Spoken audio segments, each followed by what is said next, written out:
In the desert oasis where stories ignite, Skip's little bar, a beacon of light.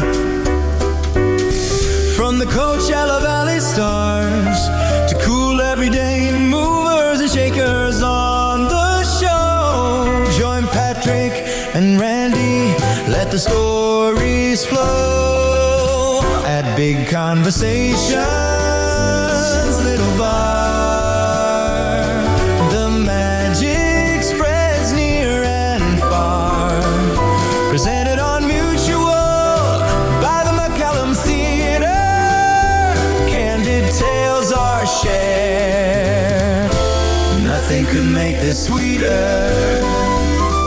Welcome to the center of the Coachella Valley universe. You've made it to Skip Page's Little Bar with Patrick Evans and Randy Florence. Get ready for another fun and story-filled episode of Big Conversations, Little Bar, presented by the McCallum Theater. Order tickets now by visiting McCallumtheater.org or call the box office at 760-340-2787. Now in their 8th season, here are your hosts, Patrick and Randy. Well, thank you very much. We are back here in the coveted corner booth of Skip Page's Little Bar in Palm Desert, California for another edition of Big Conversations, Little Bar. My name is Patrick Evans. I'm joined each and every week by my trusty dear friend, spiritual guru, man of the hour, bon vivant, occasional ne'er-do-well, Mr. Randy Florence. And unfortunately, we're out of time now. That's it.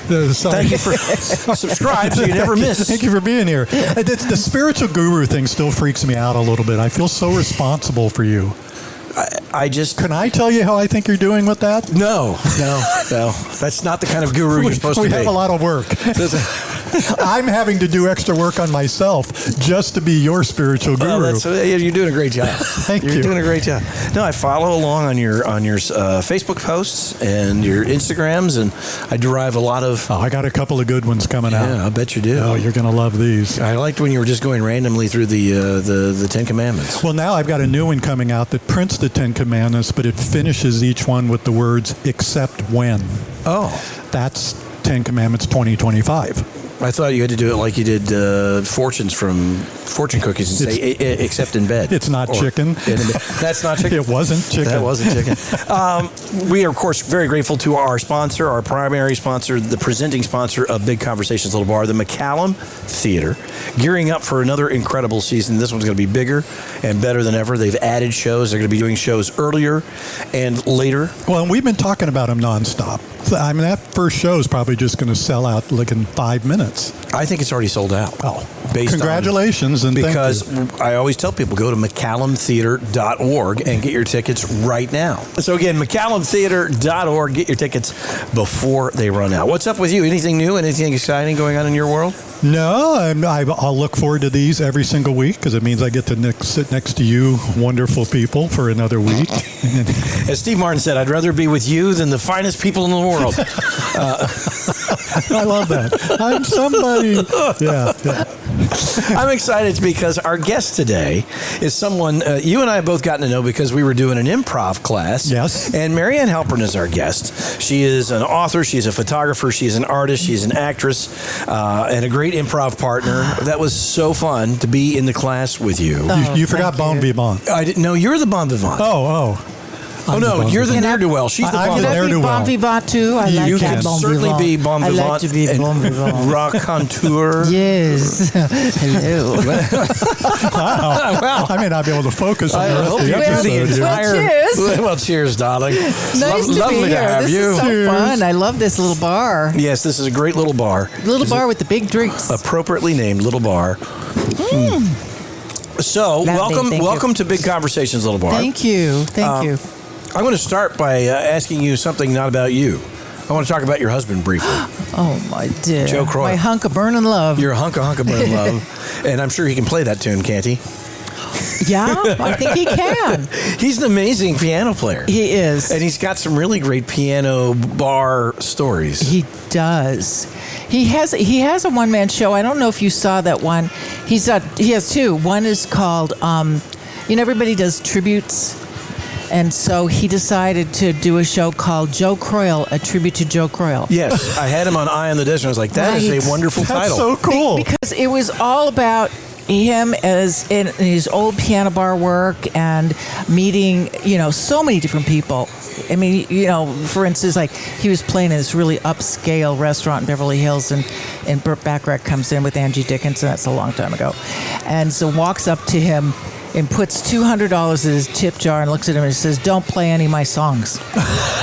That's phenomenal. So he always says he says, "So in honor of Burt Bacharach, I'm not playing any of his songs." Not playing not I could one. do that. I could go there and not play any of his I songs. know. You could. Yeah. Wow, that's Yeah. right. I could be very successful in not I playing. think you would be brilliant. Well, we want to get him on as well, but Yeah. I just thought we'd throw that out because he's an entertainer around town. And I folks, said he couldn't come because it was about me. good. Well, it's going to be about you. But I love that No, show he about couldn't. He couldn't himself. come today anyway. Oh, He had a music gig this afternoon. We could have done a remote. If we are doing a remote, Randy, we are doing a remote. Oh, Randy, so- we'll put you back in the home later. Right? I'm going to go reverse chronological with you. Okay. Because you spent the last few years, you were in LA, but you're in the desert now. Yes. You and Joe 5 both. years, and yeah. 5 years. And, but you're still churning out work, doing great photography, but you were in a Super Bowl commercial. Yes. You were wearing that exact top. I know. When I was getting dressed, I realized I think this is the outfit. They put it. They had me. They tried everything on me that the costumer had, and then the clients came up. They went, "What did you wear on the callback?"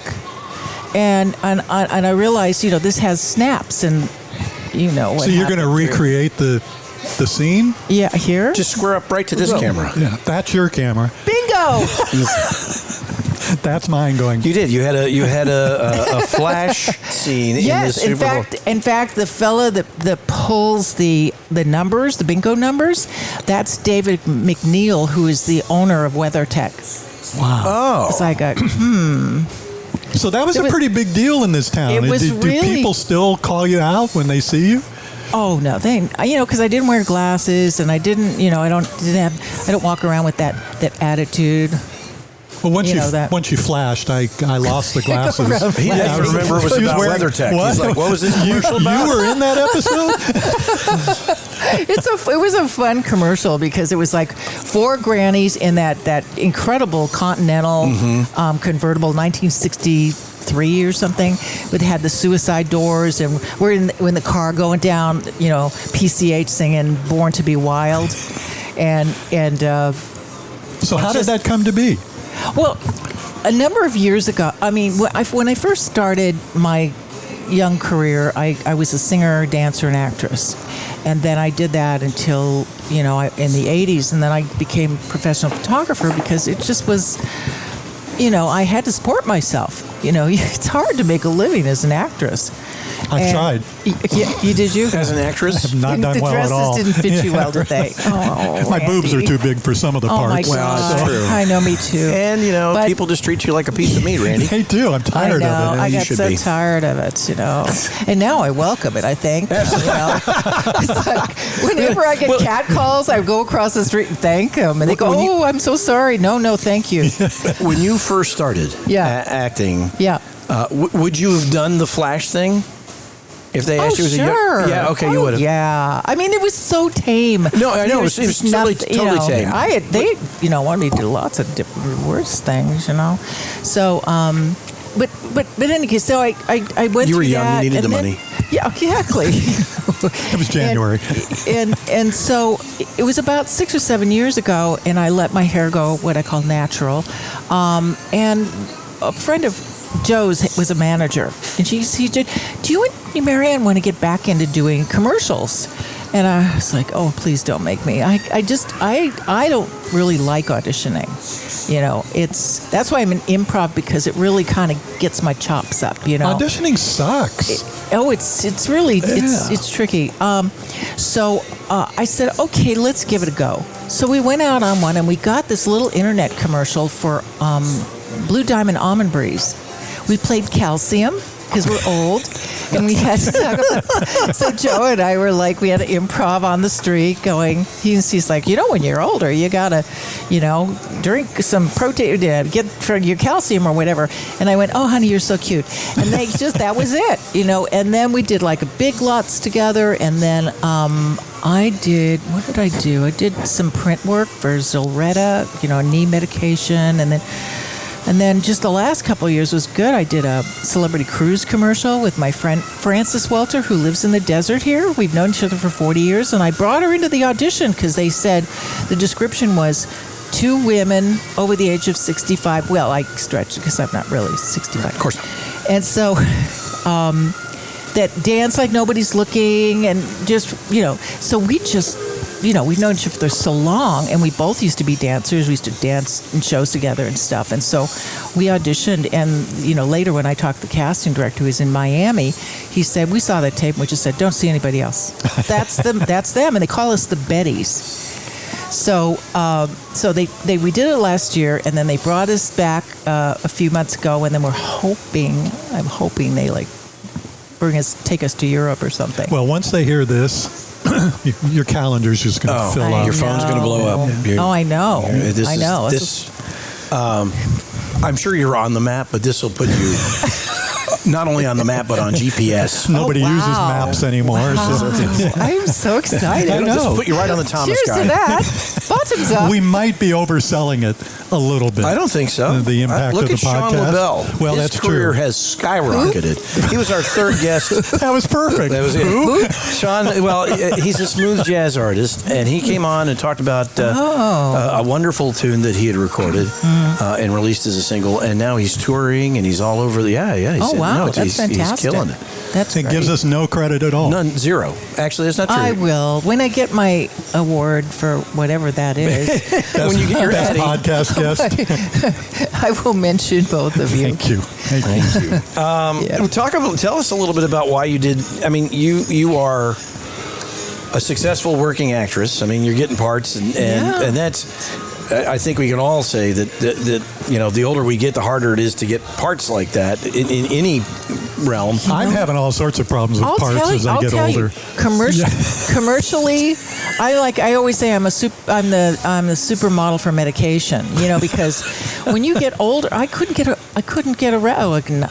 Now I could probably get arrested, but back then, I had dark hair, olive skin. They said you took to look too ethnic and blah blah blah, and they all wanted blonde hair, blue eyed, and now it's like, well, now my hair isn't dark, so and I am older, so it's great.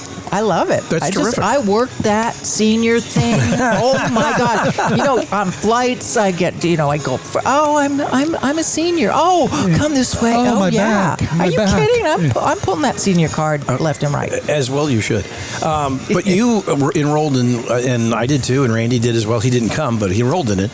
My money's spent just as well as anybody else's. You didn't get nearly as much for your money. No, I didn't get the word. You paid a lot more per class than everybody else did. Yes. What made you decide to do, and I'm going to give a shout out to Melanie Blue, who did a terrific job. She runs an amazing... love Melanie Blue. She is, the thing that I love about her is she's so passionate and she's so supportive. Yeah. And everything after anybody does, even if we fail miserably, which I have many times, but that's, you have to fail. You have to fail. It's like there's an acting coach in LA, and I remember she had these stress balls, and on it she gave every actor this. It said, "Dare to suck," and I thought that is brilliant. And so when I'm digressing, but when I work with actors, I always say, "Dare to suck." When you're in front of the camera, dare to suck. Because that means you're stretching. Because you're stretching. Yeah. So why I became... Well, in some industries, that's really the whole point. There are some film industries where that's the title now I of the digress. But go ahead. No, that's great advice, because people, I think that that's the biggest fear for most folks is like, I'm going to do this and it's going to be terrible and I'm going to fall on my face. But you have to do that to get better at anything. The one thing I found about that, Melanie was very she made it very easy. Yes. she did. And I thought she was a great instructor in that regard. The thing that surprised me when I walked into the class, and I didn't know anybody else was taking it, but I walked in and I knew most of the people taking that class, and that was the most unnerving. I really wanted to go into a class where I didn't know anybody and it could sort of be anonymous, but I was like, damn it, I know her, I know You can't be walk into a anonymous room in and this be time. anonymous, No, no. come on, everybody knows you, Well, Patrick. but Melanie You're on kind of television every she was day. very freeing. She Well, was the like- Patrick Evans T-shirt, that he was Yeah, wearing that day, exactly. just in case anybody didn't know. Well, I always carry a name tag that says, "Hello, my name is Patrick." My name is Patrick. I never leave the house without it. My wife accused me, and I take some umbrage at this. We were going to some concert, and it was an 80s concert. And she said, "Well, what are you wearing? Are you wearing an 80s?" I said, "In the 1980s, I wore khakis and a button-down shirt and a blue blazer." Oh, And that's wow. exactly what I'm wearing to this concert. And then when we walked into the arena, and she's like, "I know why you dress like that, so that you look like you look on TV, so that people will purposely recognize you. You're doing this on purpose." And I'm like, You don't need it. I'm not that much of a narcissist. I am a narcissist, but I'm not that much of a narcissist. I've been in that arena when you weren't wearing Right, any say it. identifiers. You're a and- Spanish dancer. Ay. Yeah, that's right. I'm always fascinated by how people got here. So To the bar? here in life, Uber. I life. drove. Where were you born? I was born in Chicago. Okay. And we came out here when I was 5. Your whole And family. The whole family. My parents loaded up the Volkswagen. I mean the station wagon, and we headed west. It was one of those. They didn't want to be in Chicago, but with the German relatives were very domineering, and my mother just went.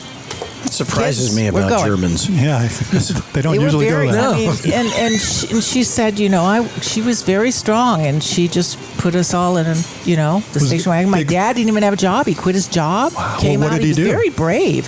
He was an engineer. He was eventually worked for Lockheed, and he was a missile engineer. So he came to the right place. He did. Yeah. So many people came out to California at that, in that time frame. Yes. For that reason, my wife's family. That's the only reason they're here. They ended up at JPL. Yeah. Because all of her uncles were. So we lived in Los Angeles for a long time, and then we moved to Santa Barbara, where my dad worked at Vandenberg Air Force Base.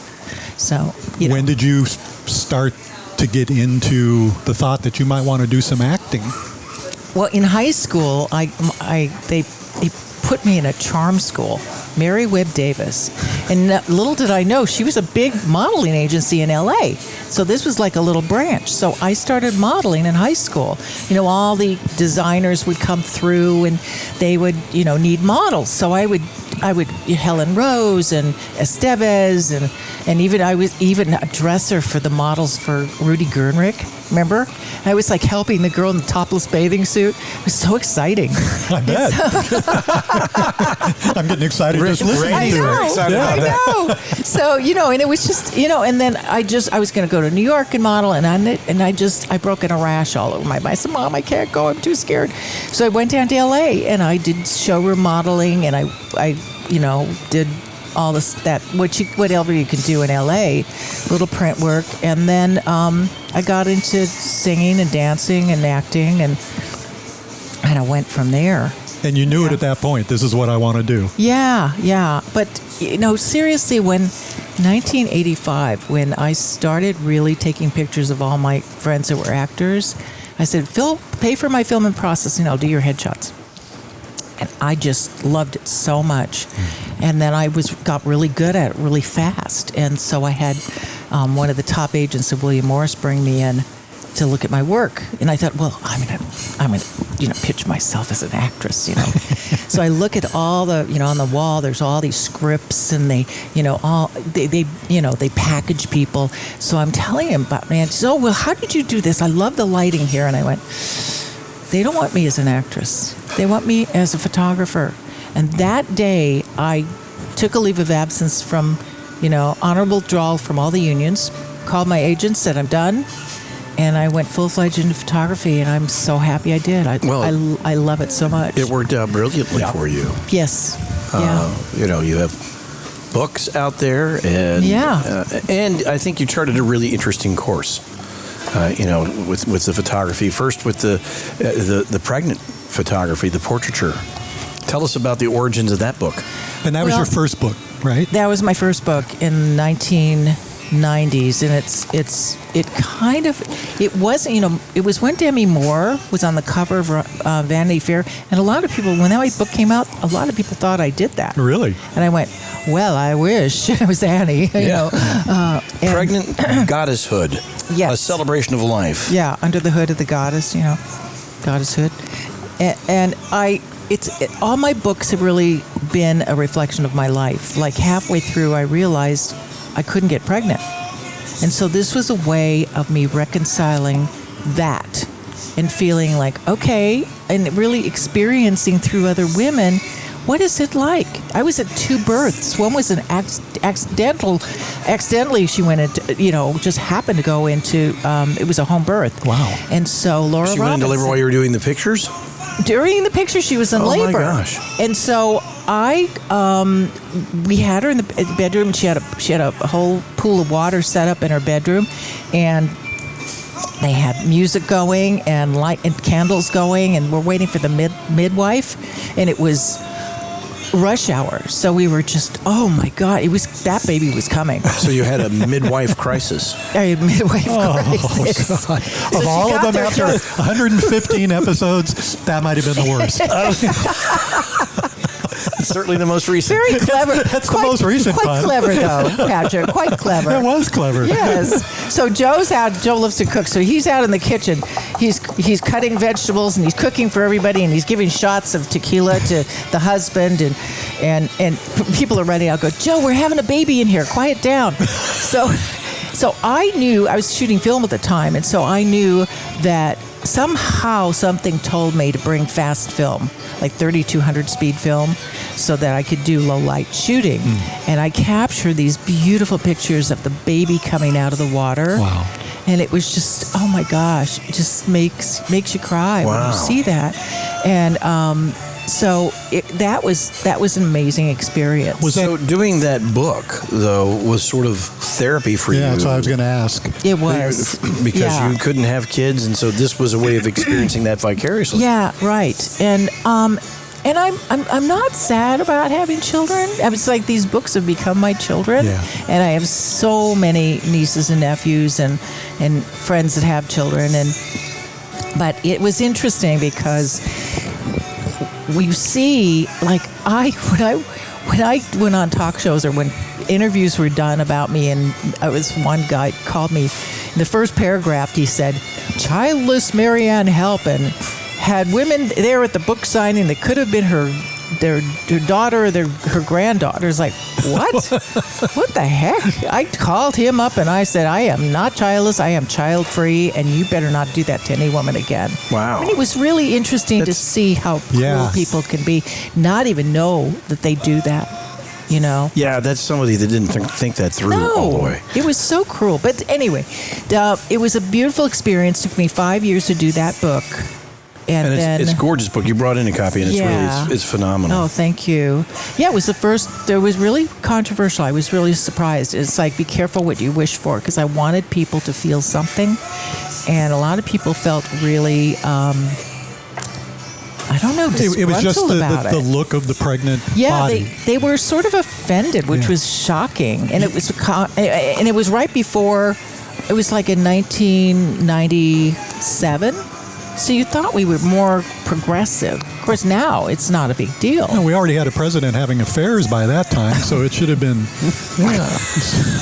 Yeah. I think we had. I think we'd have. Oh boy! I think that'd been going on a couple of hundred years, maybe. So. I mean, FDR did die in the arms of his mistress. God Really? bless Yes. him. Yeah. Yeah, he was in Georgia with his mistress. Still in the chair? I don't know. He might have. That's a terrible question to ask, Randy. Randy. I don't know. Gracious. That's how I knew him. Races. And then you've charted a course with your books. The next series of books, they all three. We're fearless women. Fearless women. Yeah. So the next book I met two women that I did their book cover for them. I did wrap them in fabric like goddesses, and they held swords. and it was about the book was sort of about fearless aging.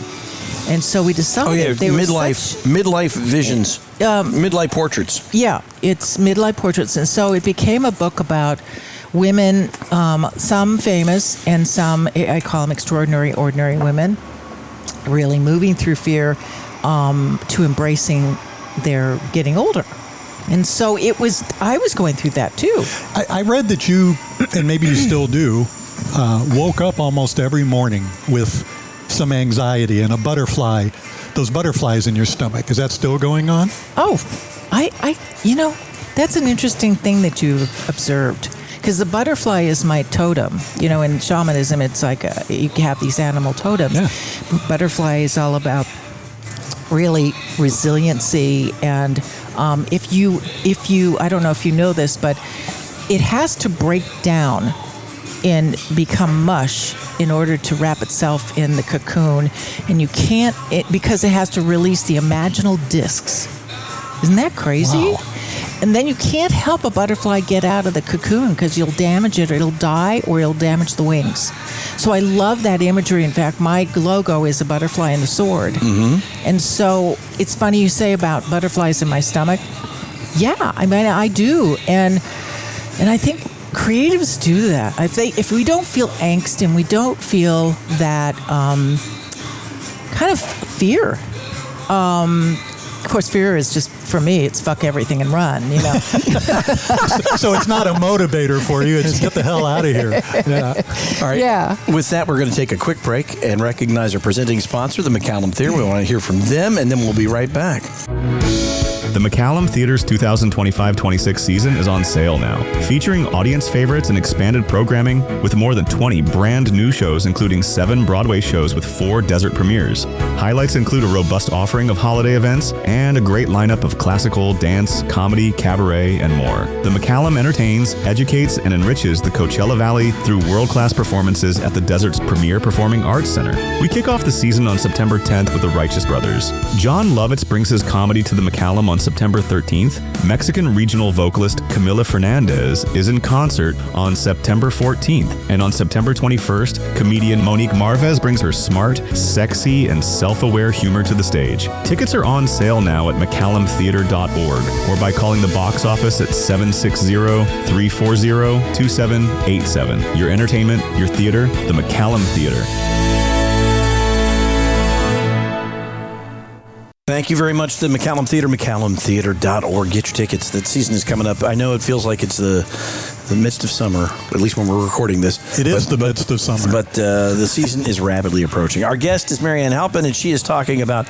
I want to go back to your first book, though, because the book with the images of pregnant... the portraits of pregnant women. Right. That got on The View. So, and you didn't, the book did, but tell us about that experience and what they were talking about, because as you said, the book was oddly controversial at the time. It was shockingly controversial. And they said they were looking, they said, would you do this? They had some pictures that they showed, and a lot of them said, oh no, I'd never do pose pregnant. And Joey Behar said something about, I would if I did, I would be holding a beer. And so it was just so interesting. I mean, it was almost a disappointment to me, but it got great publicity. I was going to ask you, what happened to sales of the book? It did. We sold about 20,000 copies, and they were going to reorder. And it was funny because the publisher, he didn't like this project, and his wife took it on because she was pregnant, and she ended up in the book, and so it was just interesting that they were talking. Somebody in the meeting called me and told me, he said, yeah, he wasn't pleased it was going to have to be reordered, But it was a great experience. I mean, it was hard. It was challenging. My photo books are so challenging. People say, "Oh, what's your next book?" And I said, "Probably never." Never. I've done 4. I'm still recovering. All right, and so in your Fearless Women series, you mentioned that some were celebrities, some were not. But tell us about some of your favorite celebrity shoots. Oh, Joni Mitchell. Oh, it's an incredible picture. Mitchell. The picture's awesome. Oh my gosh! I mean, my neighbors across the street, Brad and Rick. Love you, Brad and Rick. Oh my gosh, they now live down the desert. And so they actually were collectors of Joni Mitchell's art, and Brad met Joni Mitchell's best friend at the gym, and it was in L.A. And so they knew I wanted her for the book, so they arranged a dinner, and they got her to come to the dinner. And I was like, talk about butterflies. I was like hyperventilating and, and all this stuff. And the first thing, and my assistant Isabella was like, she was trying to get her she was incredible. She would go after these celebrities and just hound their people all the time.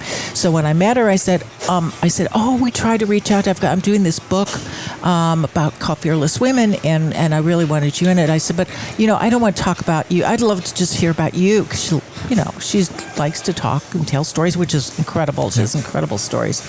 And so at the end, it's all, Joni and about her art and the whole thing. And at the end, they brought out my Pregnant Goddesshood book, and they put it down, and she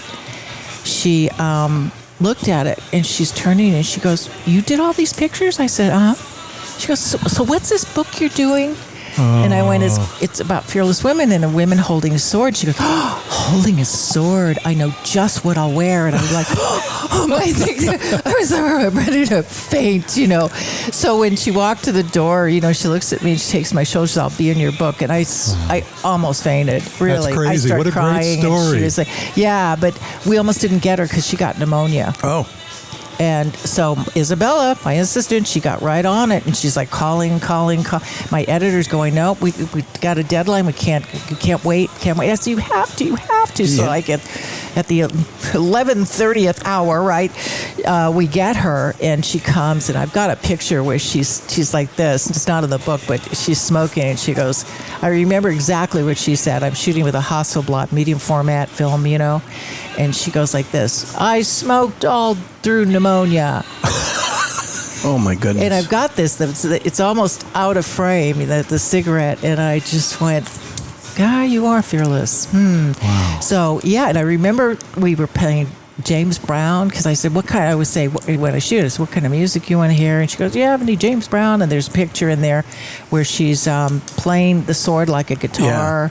Yeah. And then she stayed afterwards for like 2-3 hours, and Joe brought some wine and hors d'oeuvres, and she's smoking up a storm, and I didn't care if she burned down the couch. Joni Mitchell smoke. It's Joni Mitchell. Yeah. Oh my God.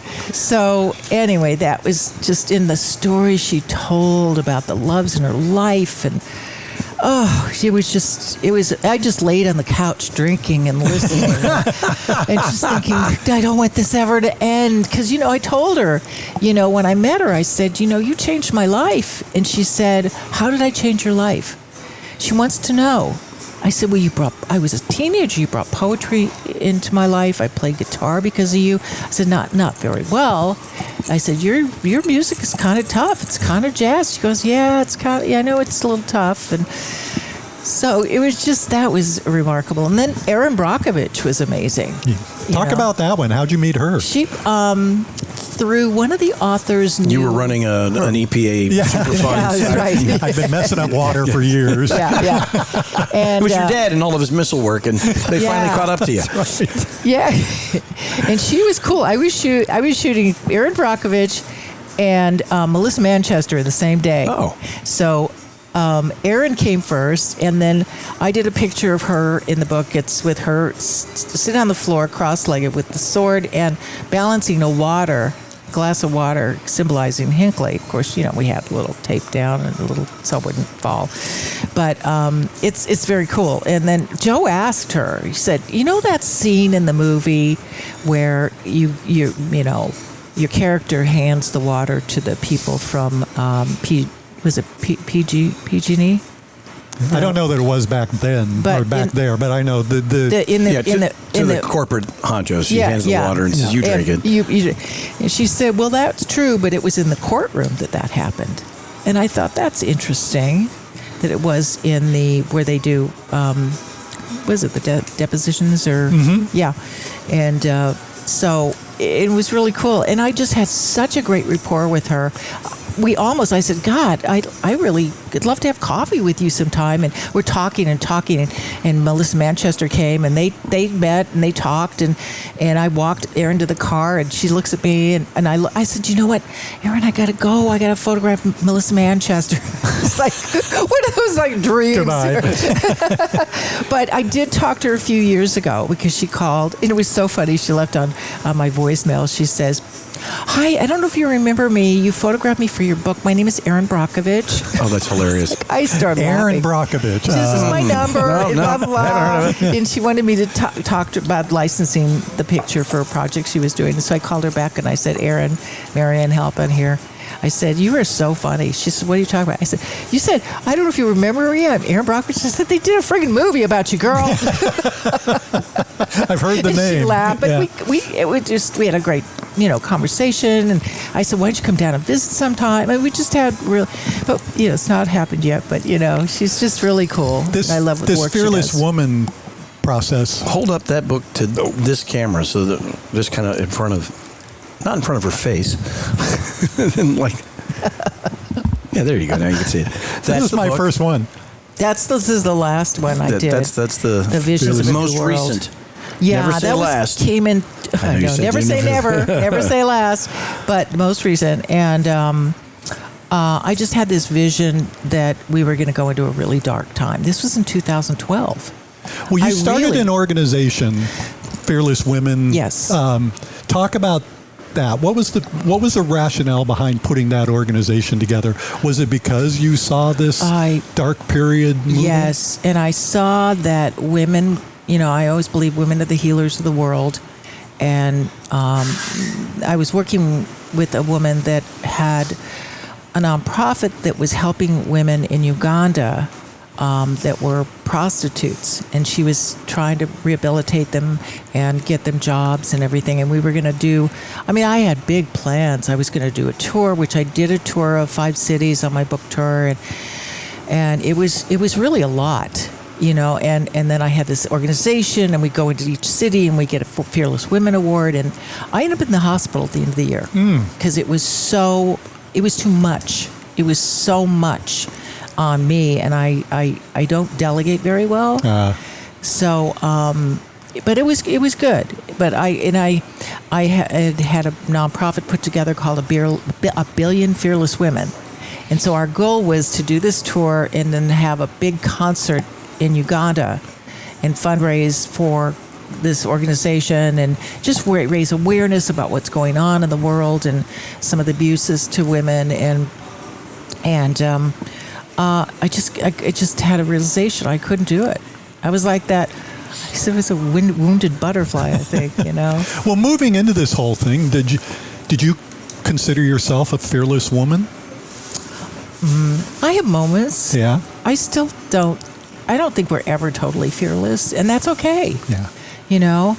I always say, fear less, love more. Fear less, do more. Fear less, be more, more of an activist. Yeah. Fear less, be kind. It's all about less fear rather than just being fearless. I say, just be fearless. What are some of the things that you fear the most? Oof, Patrick. Oh, my goodness. I got to take a drink. The first thing she said was Patrick. Well, I believe that's a common answer. Yes. What do I fear the most? I'm a scary guy. Oh my gosh, that's so interesting. Oh, I don't know. I think that I don't want to cry because it's just what's going on in the world is just. Well, let me ask you really, about that because really, you were asked in an it's making interview. my heart hurt. You were asked in an interview how men were starting to change, and this was 20 years ago, a little bit towards the way they talked about women, the way they saw women. And you talked about at that time that you felt like things were actually improving a little bit. How do you feel now? I think on a spiritual level, this is it's all meant to be. And I think when I think that the world should be perfect, I go, what do we think this is planet Earth? This is for learning. This is a school. Yeah. But it's a really scary time. I think it's scarier than I even thought it would be. And I remember spiritual teachers saying, if we can get through this next period of time, we'll go into this amazing enlightened period. And that's what keeps me going. But I go in and out of like fear about, what's You're human.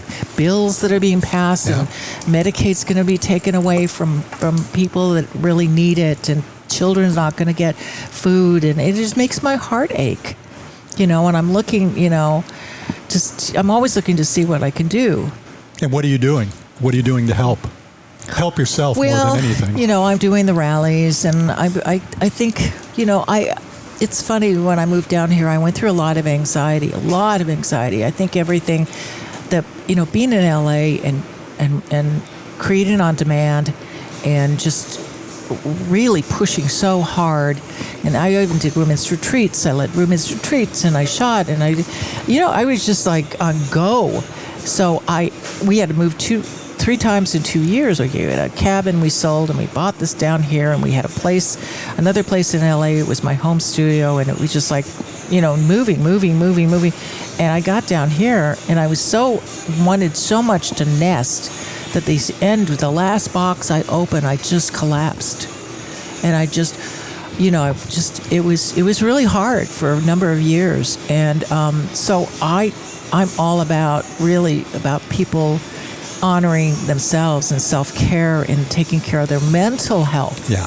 Because was that what you had to focus on at that time? I did. And so now it's like, I was talking to a friend, my dear friend Michael Alden, who you've got to meet. Is an amazing producer. I think you know him. He's an amazing producer, and we were talking about really your worth and all this. And I was just saying, if I go into depression, I don't pitch a tent there.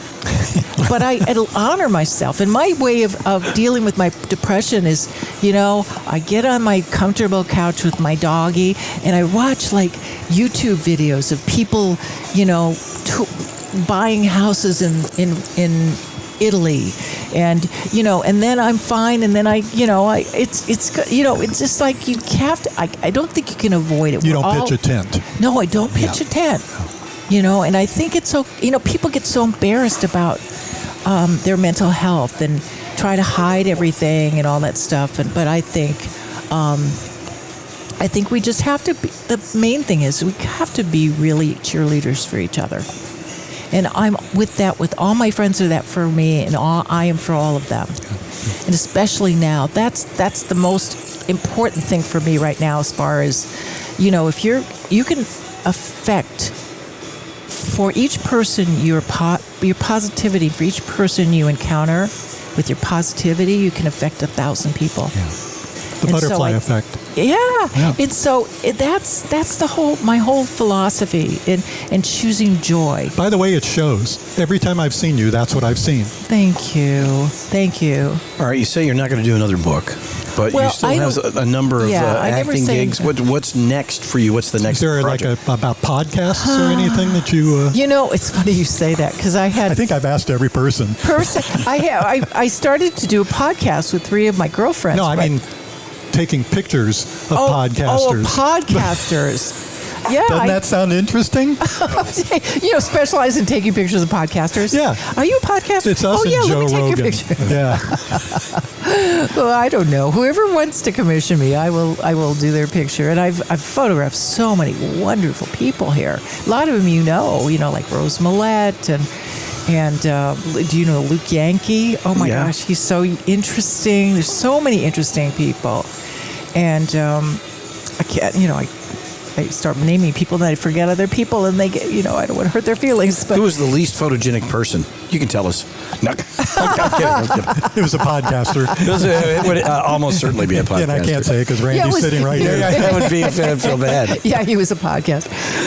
I don't know. I just love working. I just love photographing people. I used to share a studio downtown LA with a guy that did product photography. It was a great partnership, because He didn't want to have anybody photograph anybody that talked and anything that talked back to him, and I didn't want to photograph anything that didn't talk back to me. So we were really good that way. That's a good partnership. Yeah, he was great. And I learned a lot from him. And still, I'll call him up. And Dan Teccanelli is a fabulous photographer. And I'll call him because he's very technical. I'm not a technical photographer. I'm more of like simple lighting. The lighting, I make sure the lighting's really good.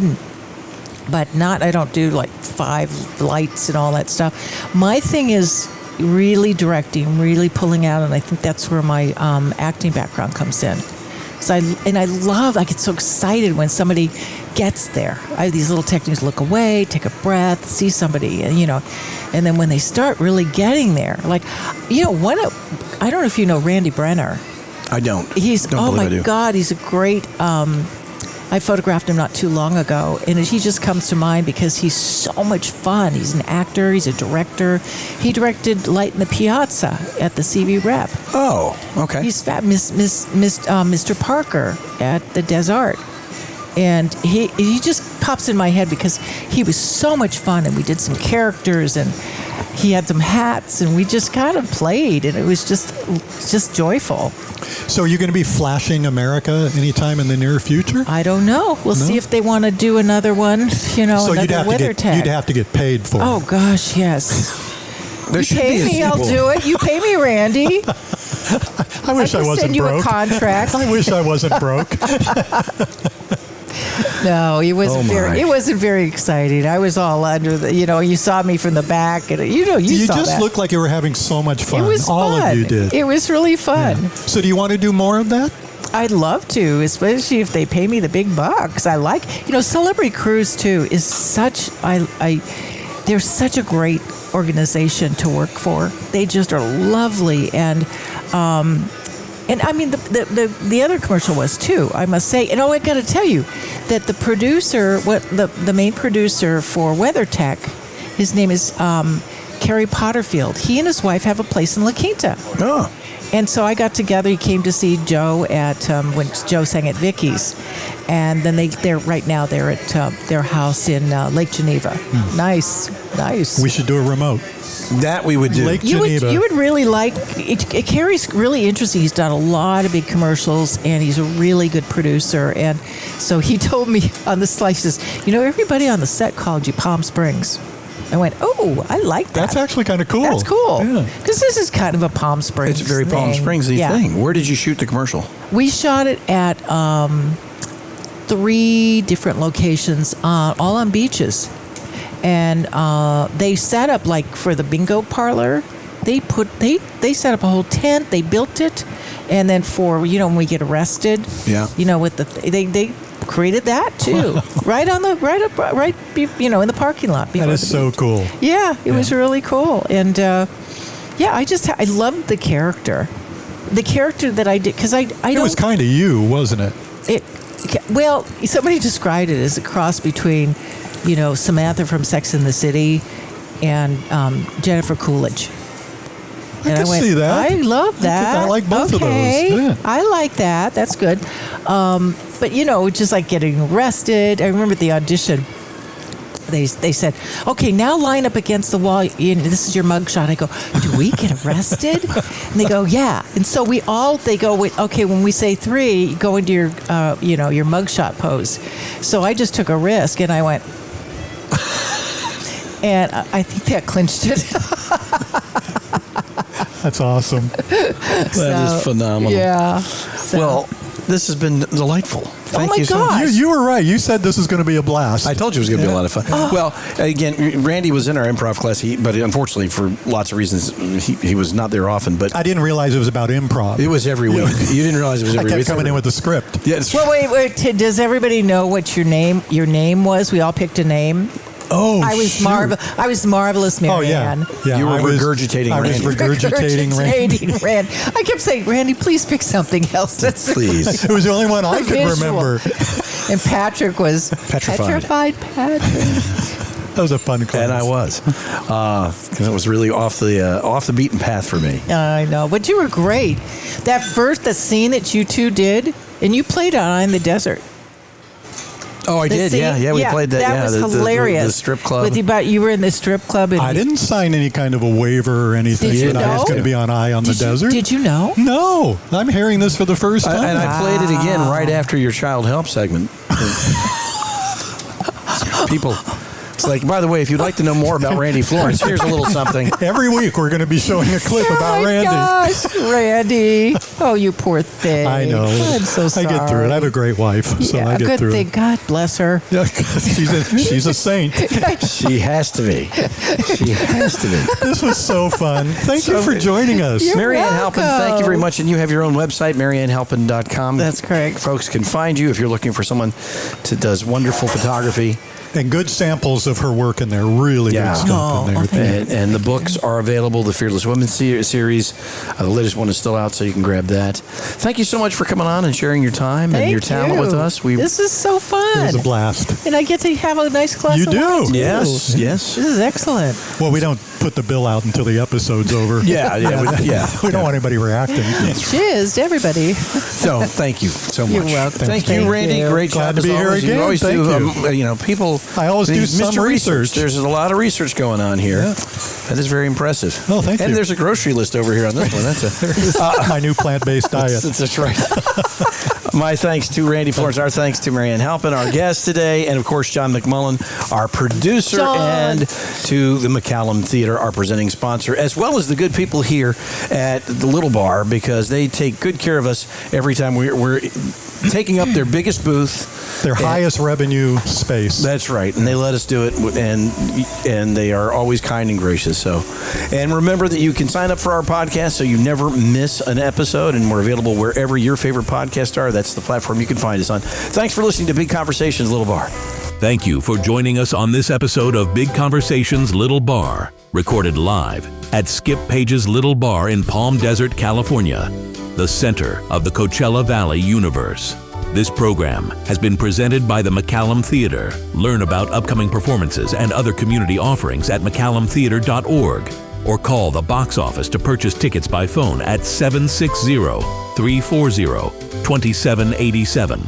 This program is a production of the Mutual Broadcasting System and is available from Amazon Music, Apple Podcasts, Audible, Captivate.fm, Spotify, and YouTube.